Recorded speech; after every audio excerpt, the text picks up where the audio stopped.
is bright and shiny today, and I just wanted to talk to you for a couple of minutes about why you should homestead for allergies.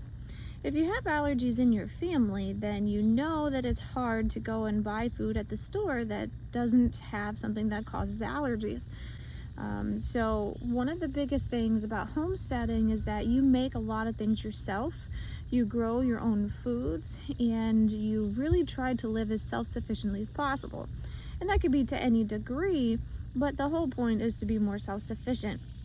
And that being said, one of the number one reasons for homesteading for allergies is because you know what's in your food.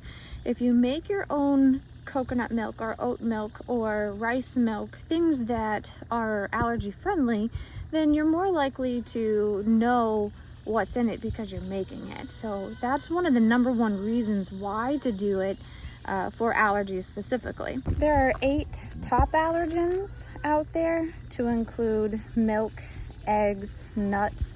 Seeds usually aren't a problem, but beans, soy is a huge one. Also, you have to worry about fish and shellfish and a few others.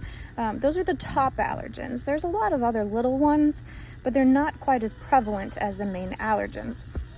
And so trying to find foods that avoid these is important, and homesteading allows you to do that. Another reason to do it for allergies is because sometimes whenever there's a natural disaster or an emergency declaration, you just can't find the things that you normally buy. So even if you do find an allergy-friendly favorite at the store, it's going to be hard to find because people are going to go nuts trying to buy things for the natural disaster, be it milk or bread or whatever it is. It's something that you can make yourself and therefore have it readily available.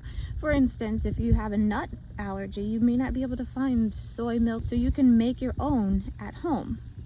Now in my family, we have a lot of allergies. The allergies that we have would include nuts and beans and milk and eggs, and all of these things add up, which makes it really hard and really difficult to find things that you can have collectively as a whole family. So sometimes you have to make do with what you can find, but if you can make it yourself, then you don't have to deal with that as much. If you can go to the grocery store and find coconut milk, then that's wonderful. But not everybody can have soy milk, or not everybody can have almond milk. So if you make oat milk and you don't have a gluten allergy or you don't have a wheat allergy, then you could do that. And part of homesteading gives you the ability to pick and choose ingredients that you can use without having to worry about allergens. And so the number 2 reason why you should homestead for allergies is because you can not only be in control of what you are having, but in the event of an emergency or when things just are not readily available, you can make it yourself. The third reason to homestead for allergies has to do with spending time at the grocery store reading all of the labels. Some of the things you may have been able to get, you can't find that are allergy friendly. Some things you can, like chocolate chips. A lot of companies now are making not only organic chocolate chips, but chocolate chips that don't have soy or don't have milk in it. They're free from all of the main allergens. But unfortunately, you have to read the label to find out what it is that's in there, because sometimes they will mask certain things, whether it's in your lotions and your shampoos, or if it's in your chocolate chips or anything that is packaged. You really need to read the labels. But if you make it yourself, then you have less time that you have to spend reading the labels.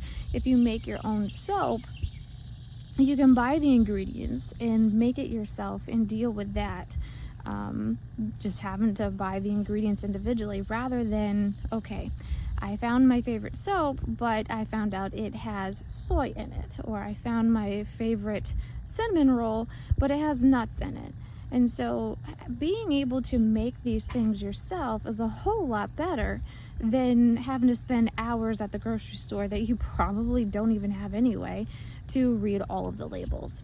So those are top 3 reasons why you should be able to homestead, or why homesteading is good for those who have allergies.